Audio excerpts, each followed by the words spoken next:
One other aspect of this I should add. So when I was a graduate student some 20 years ago, um, I read Judith Butler's Gender Trouble book, and it's sort of a founding document in gender theory and its political offshoots. And I still have the book. I took it down from a shelf in my library and I was revisiting it.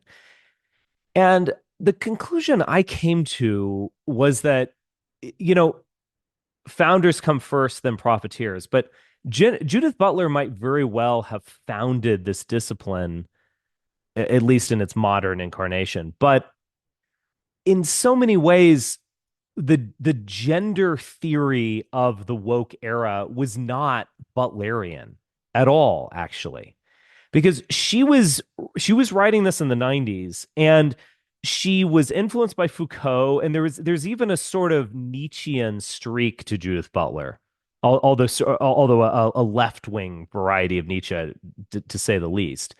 But one of the key images in Gender Trouble is the drag queen. And it's not so much that this man has become a woman. It's that he is parodying womanhood and even the concept of gender itself and any sort of essentialism.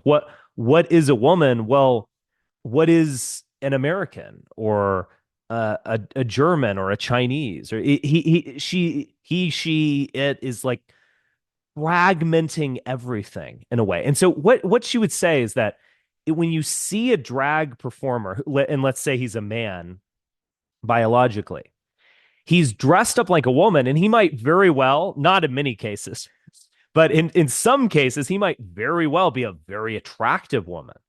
And so you're sort of taken off guard, and you wonder, oh, he's a woman on the surface, but a man underneath. But then does the surface level suggest that he's truly a woman underneath?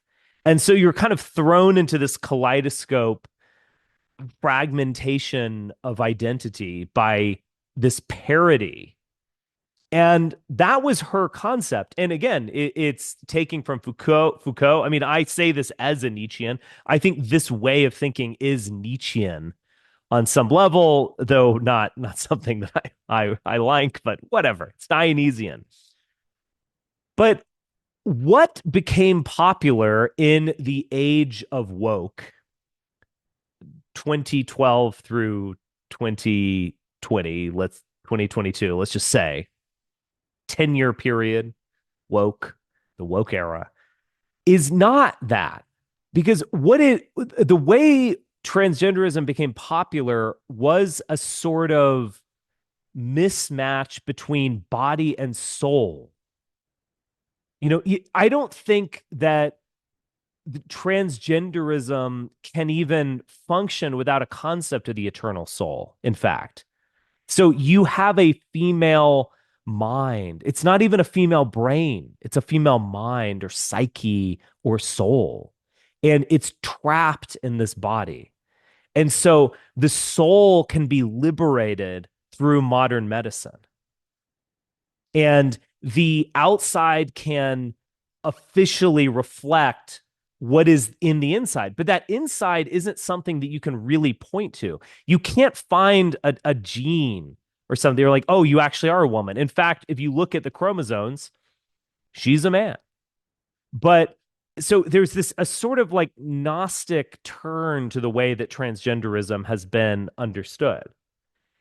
And so I think it comes actually from a more conservative tradition of philosophy, actually, and not Judith Butler. And I don't think it can really be understood without that. Like that doctor feels like he's liberating the soul.